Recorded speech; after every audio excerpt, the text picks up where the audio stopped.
Buenos días. Hacer la clase de diagnóstico urológico por imágenes.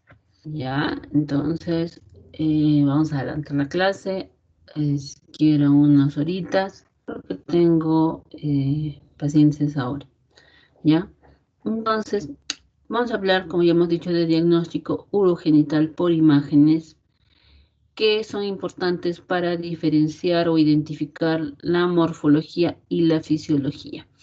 Las diferentes modalidades de imágenes diagnósticas se pueden utilizar para diagnóstico, seguimiento y algunas veces para el tratamiento mediante procedimientos no invasivos. ¿Sí? Arranquemos con la radiografía simple. ¿Sí? Su principal indicación es el cólico renal. ¿Sí? Entonces ahí vamos a ver cálculos, ¿no? Generalmente que sean mayores de 3 milímetros. Y es importante porque voy a ver su localización, si está a nivel renal, a nivel de uréter, a nivel de vejiga, como en este caso, ¿no? En esta plaquita radiográfica estoy viendo los cálculos a nivel de vejiga. ¿Cuándo son radioopacos? Cuando tiene contenido cálcico y de estrubita. Y no son visibles cuando son de cistina, uratos o de indinavir. ¿Sí? Para realizar una radiografía simple necesito una previa preparación. No tengo que dar una dieta especial al paciente, te puedo colocarle enemas. La idea es que tengo que visualizar, como vemos acá, la silueta renal. ¿Sí? Entonces, necesito ver la silueta renal, ¿no? También me sirve, miren acá la silueta renal, tengo que ver el psoas, ¿sí? Y me ubico. Luego me sirve para ver catéteres, como en este caso, ¿sí? Catéteres. Y también para ver implantes endovasculares y peritoneales. Se dan cuenta que este catéter viene del riñón hacia la vejiga, ¿no? Paciente que tiene una obstrucción y esto está ayudando al correcto vaciamiento de la orina. Luego tenemos la urografía excretoria. Es importante para la valoración de la anatomía humana. Aquí lo que podemos ver es la morfología renal, la integridad de los grupos caliciliares, la pelvis renal, incluso la vejiga, ¿no? Pero antes se ha tenido que colocar un contraste endovenoso que ustedes ya saben, ¿no? Es un contraste yodado, hidrosoluble, no iónico, ¿sí? Entonces, aquí lo que va a hacer es, la urografía lo que es hacer, valorar la captación y la eliminación del medio de contraste, ¿no? Hay varias fases, una de ellas es la fase nefrográfica. Entonces voy a ver si los riñones están trabajando bien y si no hay problema para su excreción. En este caso veo el riñón derecho, que veo doble sistema caliciliar o doble sistema colector, y en uno de ellos está con un catéter doble J. Sí, miren, el otro está un poco dilatadito incluso. En este caso, lo que se está viendo es que hay una lesión, se ve el uréter completo y acá no, pero acá veo que hay un defecto de relleno, entonces hay un tumor ureteral, ¿no? En porción distal del uréter, ¿sí? Entonces esto puedo verlo con el contraste. En el caso de la ecografía, recordemos que es la primera técnica de imagen para valorar riñones. Es importante la ecografía para un buen diagnóstico, el seguimiento o para alguna intervención a nivel renal. Sí, ya saben que su ventaja es que no hay toxicidad, no causa daño, lo voy a ver en tiempo real, es muy bajo costo, es accesible. La única desventaja que es operador dependiente. Si es en buenas manos, hace un buen diagnóstico. Si ustedes lo hacen donde no es un buen médico, fuera. Entonces, vamos a valorar riñones, ¿no? La morfología, el tamaño, el color, voy a ver la pelvis y voy a ver la ubicación, ¿no? En este caso, está fuera de la fosa renal, entonces voy a hablar que está fuera de su lugar, entonces voy a hablar de un riñón ectópico, está a nivel de pelvis, ¿no? Un riñón ectópico. ¿Qué me va a ayudar la ecografía? Voy a ver alguna enfermedad inflamatoria, puedo ver una pielonefritis aguda, ¿no? Donde puedo ver un aumento del tamaño nada más. Después, ¿qué más puedo ver? Insuficiencia renal, ¿no? Insuficiencia renal, puedo ver, si es aguda, puede ser un riñón aumento de tamaño, con aumento de la cogenicidad. Si es crónica, voy a ver un riñón pequeñito, con pérdida de la diferenciación córtico-medular, ¿no? Lobulado, ¿sí? Lo que voy a ver, también puedo ver hidronefrosis, ¿no? Hidronefrosis es una consecuencia, ¿no? De la éstasis urinaria por obstrucciones, ¿no? Pueden ser neoplasias, pueden ser masas, cálculos o estenosis.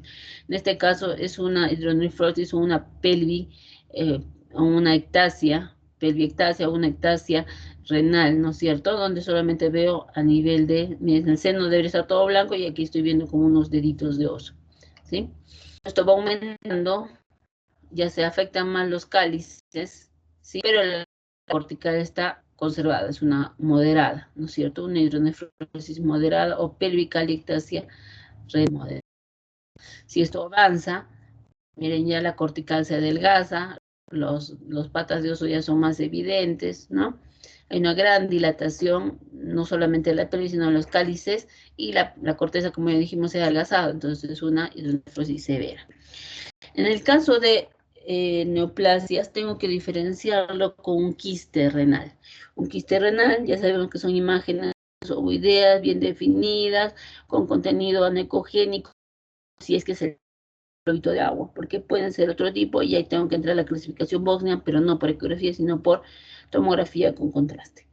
Entonces, cuando llevo un quiste como globito de agua simple, me sirve para ver, para hacer diagnóstico y también para seguimiento. Y en algunos casos es muy grande, se puede hacer drenaje, ¿no es cierto? Ecográfica. Entonces, en este caso, un quiste simple renal en la región interpolar, entre los polos interpolar, y acá además estamos viendo nunca. En este caso veo dos quistes renales. Recordemos que existe la enfermedad renal poliquística, ¿sí? Que con eso nacen o se puede ver dentro del transcurso, y lo que vamos a hacer es diagnóstico, seguimiento, puede haber infecciones, necrosis, colecciones, entre otras, ¿no es cierto? En el cálculos renales, los cálculos se van a ver, como ya saben, con su sombra acústica posterior, una imagen ecogénica que proyecta sombra acústica posterior en el seno renal, ¿no es cierto? Y un cálculo normalmente se ve mayores de 4 milímetros. En algunos casos, el seno renal, cuando lo ven blanco, muy blanco, hablan de arenilla renal. Arenilla renal no existe, existe el término calco o no es calco, es calco, ¿sí? Por ejemplo, la vejiga, ¿sí? Esta es la vejiga, estoy viendo imágenes ecogénicas que hacen discreta sombra acústica posterior. Entonces, lo muevo y se gira. Entonces, es una litiasis vesical, ¿no es cierto? En el caso de neoplasias, ¿no? Neoplasias, en el caso de niño, es un riñón de niño, bonito, se ve los cálices como un tipo 1, pero eso en niños se ve así. La principal neoplasia es el tumor de Wills. El tumor de Wills que se presenta en niños de 2 a 5 años. En el caso de adultos, la principal neoplasia renal, la más frecuente va a ser el carcinoma renales, ¿no? También podemos ver linfomas, también podemos ver en el caso de trasplante renal, también podemos verlo por ecografía, podemos ver si hay rechazo, si hay complicaciones, puede haber trombosis, ¿no? Entonces puede haber un doble rechazo, también hay los signos de rechazo del trasplante renal. También otra cosa que podemos hacer por ecografía son las biopsias percutáneas, obteniendo muestras renales. Y también podemos hacer drenajes percutáneos en el caso de colecciones, ¿no? Que sean simples o complejas. Habla de la urotac. La urotem va a permitir la evaluación completa del tracto urinario. Va a visualizar la luz, la pared del sistema excretor y estadificación de los tumores, ¿sí? Las indicaciones: el screening de hematuria, el estudio de la litiasis, un cólico renal supera ampliamente a la radiografía o la ecografía, un estudio de masa renal, porque tiene que tener contraste, un estudio de sospecha de tumor de las vías urinarias en el caso de infecciones, ¿sí? En el caso de infecciones, en el caso de traumatismos, estudios vasculares como en el caso de hipertensión arterial, en el estudio de donante riñón, las anomalías congénitas que puede haber anatómicas, y el estudio de trato urinario postquirúrgico. Entonces, la uroten tiene varias fases: la fase de contraste, contraste tenemos nuestro vaso sin contraste. Es un estudio que va a permitir detectar los cálculos y también cuando encuentro una lesión puedo medir el Hanfield como es sin contraste y compararlo con esta con contraste. ¿Sí? Me sirve de base, ¿no? Entonces tenemos la primera fase, que es la fase arterial, que es de 20 a 30 segundos y va a permitir valorar la patología de la arteria renal y me va a permitir detectar el sangrado arterial agudo. Entonces, esta es la arteria renal. Vemos que la cortical se ha pintado, pero sí. En el caso de la fase córtico-medular, que será de 35 a 80 segundos, aquí lo que va a hacer es más contraste en la corteza renal, ¿no es cierto? La médula lo voy a ver hipodensa, pero veo más contraste a nivel de la corteza. Va a valorar las normales de masa con y sin vascularización, sobre todo a 105 segundos después de dar el contraste. Entonces aquí R se va a igualar al de la medular o al revés, de la medular con la cortical. Entonces la cortical se va a realizar en forma homogénea. Esta fase es óptima en las infecciosas. Tenemos la fase excretora que se presenta luego de 3 minutos. Y aquí lo que vamos a ver es la vía urinaria, ¿no? Entonces, aquí es para qué es indicada, para ver la uropatía obstructiva, los carcinomas y también los tumores de reconstrucción. Ya sabemos que es un estudio donde se va a hacer de alta intensidad, donde voy a dibujar todo el tracto urinario, ¿no? Se tiene que ver así toda la vía urinaria llena de contraste. En este caso, hay partes que no se ven, no está bien, no está adecuado, ¿no? Entonces no está correcto, hay que reconocer eso también. Luego reconstrucción en 3D, ¿no es cierto? Entonces reconstruyo esto y lo que veo es una dilatación.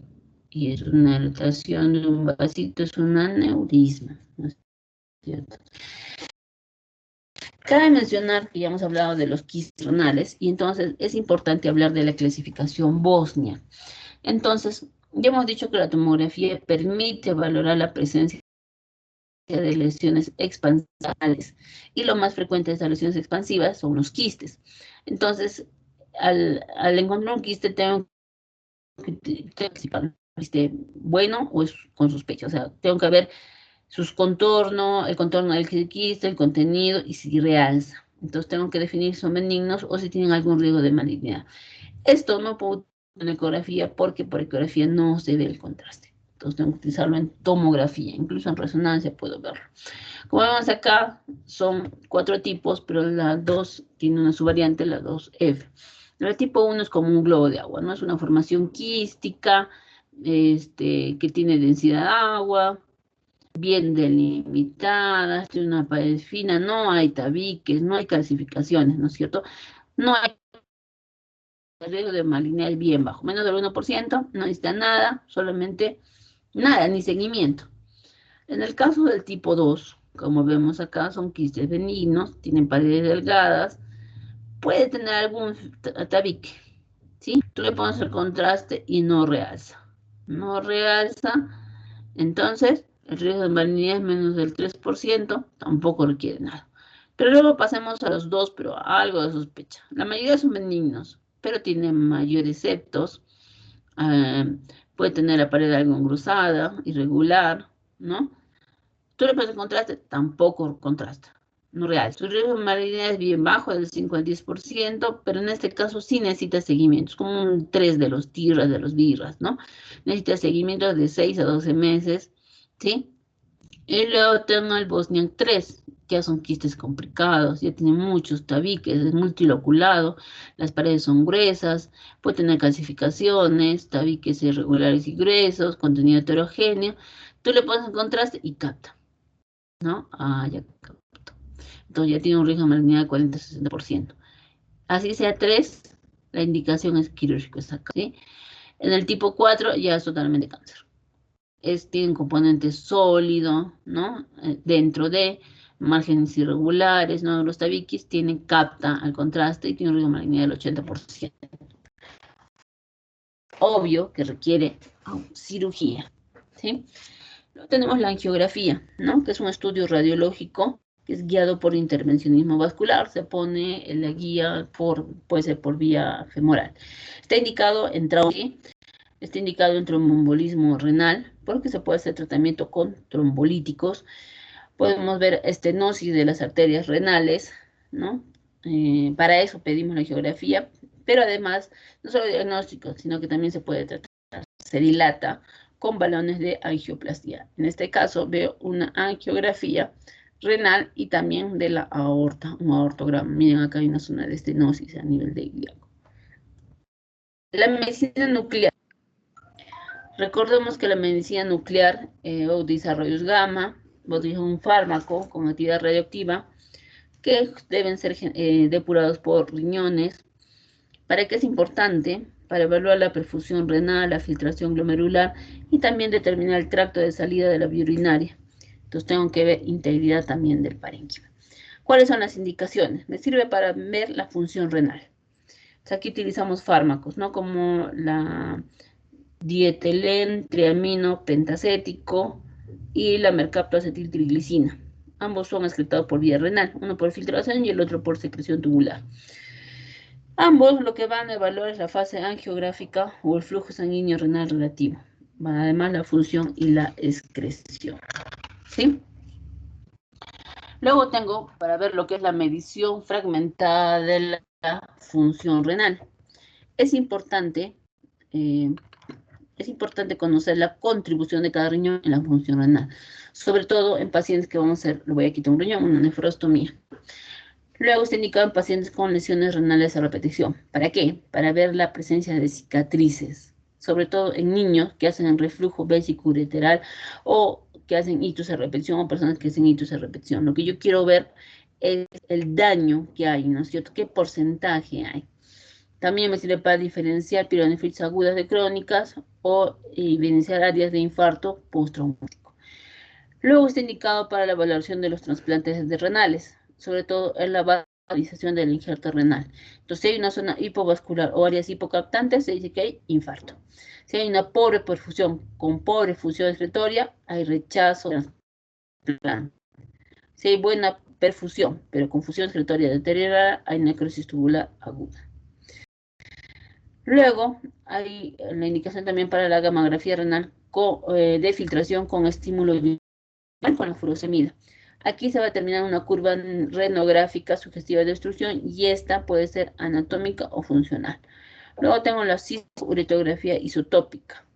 Se utiliza en el control del reflujo vésico-ureteral. Luego hay un test con el captopril que es para ver la estenosis, eso que nos presenta estenosis de la arteria renal. Ahí vamos a ver un renograma basal, ¿no? Y se va a ver diferencias de acuerdo a la sustancia que se va a usar, ¿no? Ahora vamos a ver, ya hemos hablado mucho de riñón, vamos a hablar un poco más de... Entonces, en vejiga, cuando vemos vejiga, podemos ver anomalías congénitas. Puede haber estrofias, epispadias, ¿sí? Ya hemos hablado de los cálculos, ¿sí? Ya hemos hablado de los cálculos que pueden verse radiopacas solamente en la radiografía, pero también lo puedo ver por ecografía, imagen ecogénica dentro de la vejiga que proyecta sombra acústica posterior, esta es grandota, ¿no? La vejiga. Luego podemos ver en desplazamiento y compresión extrínseca de la vejiga. Hay muchas causas, ¿no? Hay que buscar la causa. Pueden ser por masas uterinas, por tumores ováricos, por la próstata, como en este caso, ¿no? Que va a levantar el piso de la vejiga.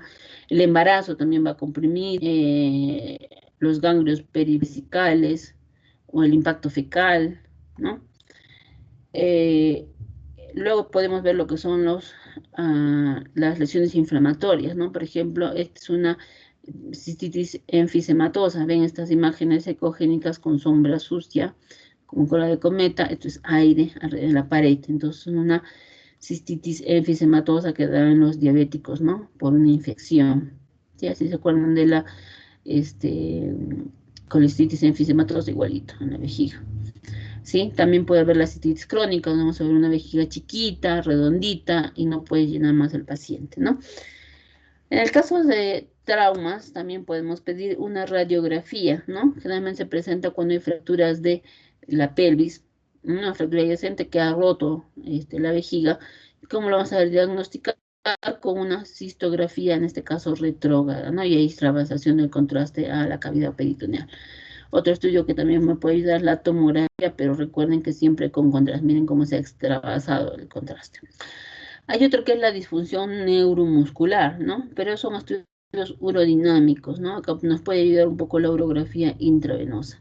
Luego tenemos las alteraciones de la pared, puede haber fístulas, divertículos o hernias. En el caso de fístulas necesito una fistulografía, ¿sí? Una fistulografía para ver esas fístulas, en el caso vésico-vaginal, ¿no? O recto-vaginal también puede estar en el caso de hombre. Para ver hernias me va a ayudar también la ecografía, en algunos casos la tomografía, pero en el caso de fístula, como su nombre dice, fistulografía. Puede haber también incontinencia urinaria, ¿no? Entonces puede ver el volumen que contiene la señora y cuando ya no puede. En pacientes con próstata también el volumen pre y postmiccional, ¿sí? En el caso de tumores, de los tumores vesicales, el más frecuente son los epiteliales, y de los epiteliales los más frecuentes son el de células transicionales. Puedo preguntar, ¿no? De células transicionales. Lo puedo ver, como vemos acá, por ecografía, lo puedo diagnosticar por urografía intravenosa como un defecto de relleno o una cistografía, ¿sí? La tomografía me va a ayudar también, ¿no? Me ayuda para visualizar invasión, pero si quiero estadificar, aparte del oroten, me puede ayudar mucho, mucho más la resonancia, ¿sí? En el caso de patología de la uretra, vamos a ver anomalías congénitas, podemos ver hipospadias, ¿sí? En el cual lo que nos puede ayudar es la cistouretrografía, porque nos va a mostrar la curvatura inferior y la localización ventral del meato. En el caso de lesiones inflamatorias, la más frecuente es la que vamos a ver es la enfermedad por gonorrea, que podemos ver estenosis, pero en la fase tardía. Y aquí me vaya a ayudar ¿qué estudio será? La cistouretrografía o retrógrada. Entonces yo pongo contraste, mira, aquí es una aguja, yo no colocaba así, pongo aguja AU, y le voy a ver las estenosis, ¿no? Luego también puedo ver tumores, que puedo ver lesiones irregulares a nivel de la uretra, y lo más frecuente que hayan los carcinomas epidermoides, ¿no? Diagnóstico con uretrografía. Obviamente el paciente tiene clínica. En el caso de la próstata tenemos la hipertrofia benigna de próstata. Su diagnóstico lo podemos hacer por una ecografía abdominal. No necesito ventana, ¿no? Para la vejiga y mido el volumen de la próstata, ¿no es cierto? Corte transversal, corte sagital. Me gusta medir acá y solo el transversal acá en particular. Pero tengo mis 3 medidas, ¿no? En personas como ustedes, jóvenes, el volumen normal es menos de 20 cc. En mayores ya puede ir subiendo, ¿no? O si tienes alguna patología o inflamación, como son las lesiones inflamatorias que vamos a hablar en un momento, ya van subiendo. Entonces, de 20 a 30 es grado 1, de 30 a 50 cc es grado 2, de 50 a 80 es grado 3 y más de 80 es grado 4. Sí, más de 4, he visto 80, he visto 250 en próstatas, pero ya con lesiones a nivel de riñón, ¿no? La ecografía de próstata no solamente es para próstata, tengo que ver la vejiga, tengo que ver si hay dilatación del uréter, dilatación de la pelvis renal, hidronefrosis, ¿no? También, es decir, dentro de la próstata, el más frecuente es el carcinoma, el 95% el adenocarcinoma. ¿Cómo lo puedo ver? Por ecografía. Si quiero metástasis a nivel de columna, por ejemplo, puedo pedir una radiografía y lo que voy a ver son lesiones osteoblásticas, ¿sí? En el caso de lesiones inflamatorias, como les decía, puedo ver el cambio de la ecogenicidad, aumento del tamaño, cambio de la ecogenicidad, ¿no? Y también puedo ver cálculos prostáticos que pueden de 1 a 2 o 3 milímetros. En el caso del pene, hay varias patologías. La más importante es la enfermedad de Peyronie, que es una cavernitis fibrosa, donde ecográficamente puede haber placas calcificadas. Priapismo, que es la erección prolongada, puede ser con dolor, sin dolor. También me sirve la ecografía. En el caso de la impotencia, se tiene que evaluar y lo que se puede ver es la termatosis de los pequeños vasos, pero eso pide un Doppler portal, y también se puede hacer una angiografía de la arteria pudenda interna. En el caso de trauma, puede ver la fractura peniana o rotura del cuerpo cavernoso, ¿no? Pero ahí vamos a buscar lo que es un hematoma, ¿ya? En el caso de testículo, podemos encontrar una masa escrotal, donde yo voy a hacer una ecografía. Se dan cuenta que estos últimos estudios más me ayudan a la ecografía, ¿sí? Los tumores malignos de los males criminal, ¿sí? Y la tomografía me puede ayudar para una extensión. Dentro, luego, así como hay lesiones testiculares, hay lesiones extratesticulares. Pueden ser quistes, pueden ser sólidos en la bolsa escrotal, ¿sí? Esto comparo un lado con el otro, ¿no? Entonces, un contenido anecogénico y algo de refuerzo posterior. Cuando hablamos de ellos, también puedo encontrar un hematoma extratesticular, ¿sí? Puede ser un procedimiento, no sé. Epidemia, imagen definido, contenido anecogénico, sin eco, sin nada, es un quiste simple. También que puedo encontrar, también puedo ver lo que son las epididimitis, los varicoceles, quistes, ¿sí? En el caso de traumatismo, lo más frecuente es la rotura y el hematoma dentro de. Eso lo ocular y la orquiepididimitis. Es importante hacer un escolación testicular. Luego el Doppler y flujo sanguíneo. Aquí, por ejemplo, estoy a tiempo. Es igual, es igual, solo tiene flujo, entonces estoy a tiempo. Si estoy dentro de la sea, puedo salvar ese testículo. Pero cuando pasa el tiempo, ya es mi regresión, el testículo crece de tamaño, se ve genio, ya ni que lo es porque, bueno, no urgente al menos, ¿no? Ya fue, ¿sí? Pero siempre tengo que comprar. Luego tengo lo que son los testículos no palpables, puede ser por criptorquites en el canal inguinal. Luego vuelvo a poner el transductor y el encuentro arriba, pues en ascensor, ¿sí? O de frente pongo entonces está en canal inguinal. Tengo que medir volumen, qué volumen tengo de acuerdo a la edad, cuánto debe medir y siempre comparar con el otro lado, ¿sí? Puede ser que no haya, que haya agenesia, que haya una atrofia, un paciente de 20 años que ha tenido leucemia, recibido quimio, radio, todo, y al final me dice testículo, entonces se ha atrofiado, pero por la segunda recibida. Entonces, todo esto es patogénico urinario masculino. La siguiente sesión vamos a ver patogénico urinario femenino para el 8 ya hacer nuestras dos exposiciones. Chicos, eso es todo. Estudien, por favor. Cualquier cosa me avisa. Gracias.